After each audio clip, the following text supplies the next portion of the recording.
Good morning, everyone. My name is Brother Gabriel Mura, and I'm glad to be here today. And also for those who are joining this channel for the first time, you are highly welcome. And we are glad to have you here today.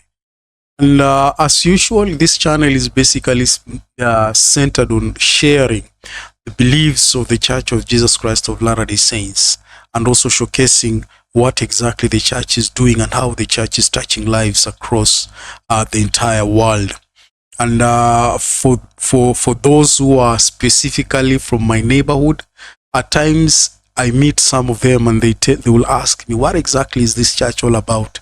What exactly is this church all about? And that is the inspiration I had in sharing exactly what the Church of Jesus Christ of Latter-day Saints is all about, and how it is actually an international church. It's not just a neighborhood church. It's actually an international church.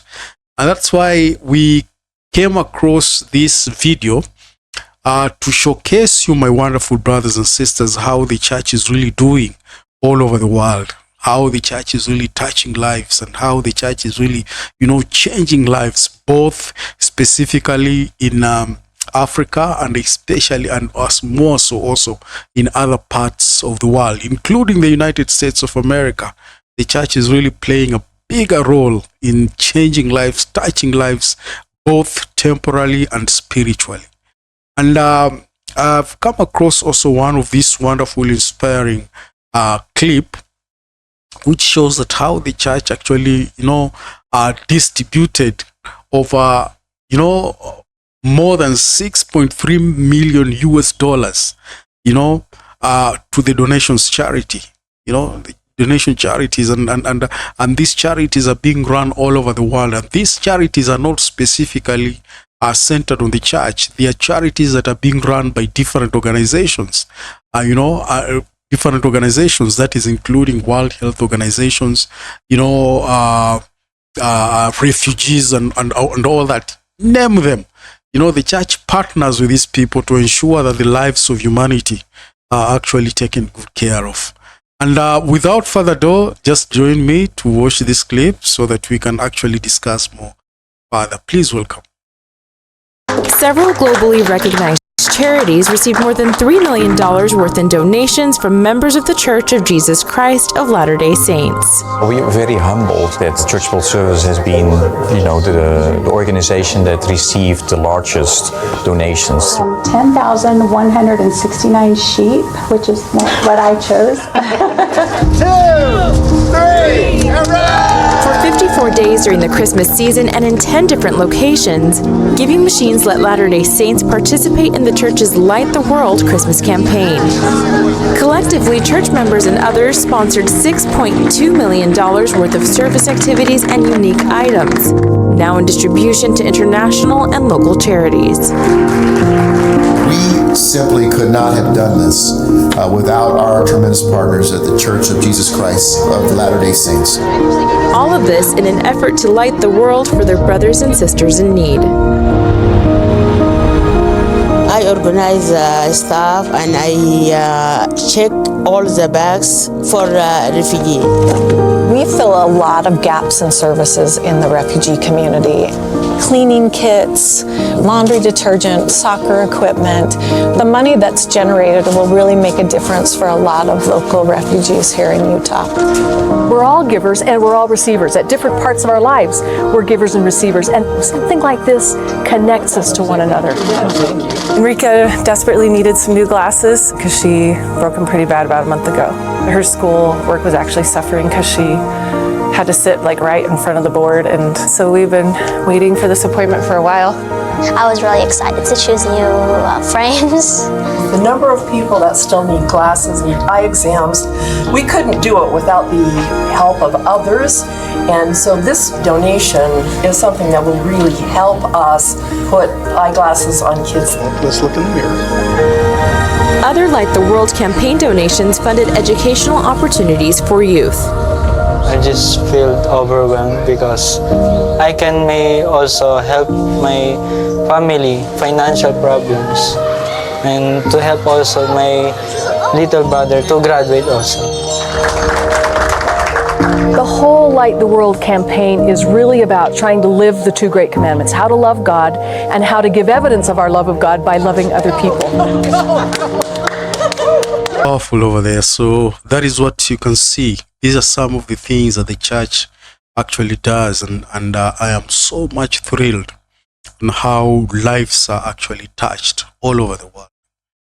And specifically in Kenya, I have seen different refugee camps being actually assisted by the church. That is in partnership with the Red Cross.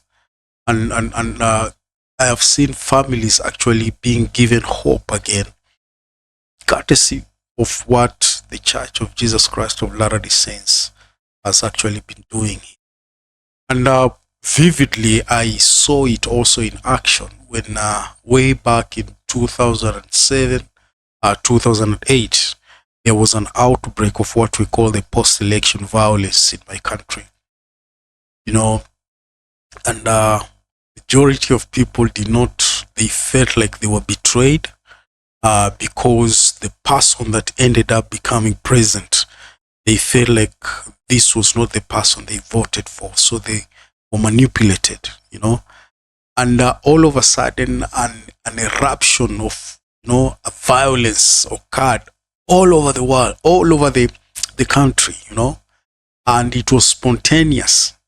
And this violence was only targeting a specific tribe of people, because they thought that the person who is now the president was of a specific tribe.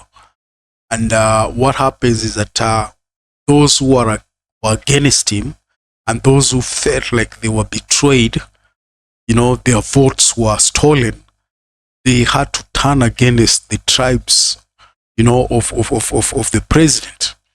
So they used to call it 41 against 1, because in Kenya we have about 42 tribes, but recently there is another third tribe which was actually recognized. We have now 44 tribes.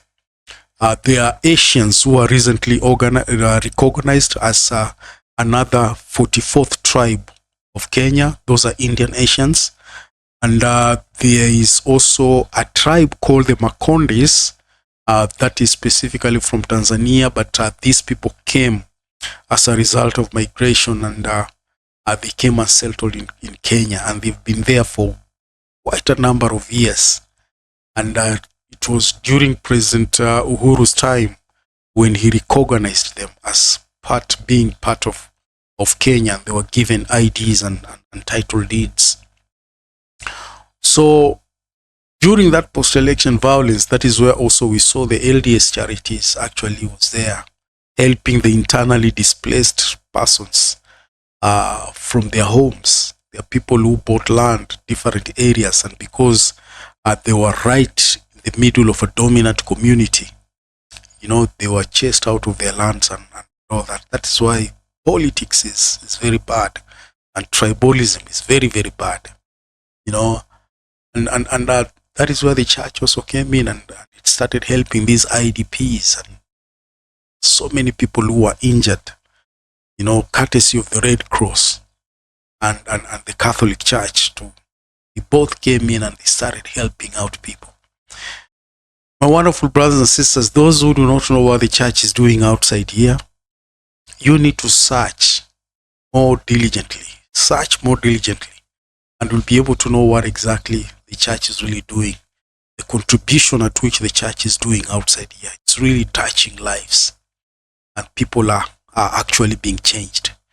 And that is one of the greatest things, wonderful brothers and sisters. Otherwise, thank you very much. God bless you. One thing I want you to know is that I love you so much. And thank you for watching, and thank you for following these videos. And for those who've not subscribed, I would like just to invite you, please hit that button, subscribe, and you can also hit a bell there so that every time I upload a new video, actually YouTube algorithm will notify you, so that we keep on sharing these glad tidings and understanding what the Lord is really doing in these last days. God is touching lives in so many ways and in many different ways.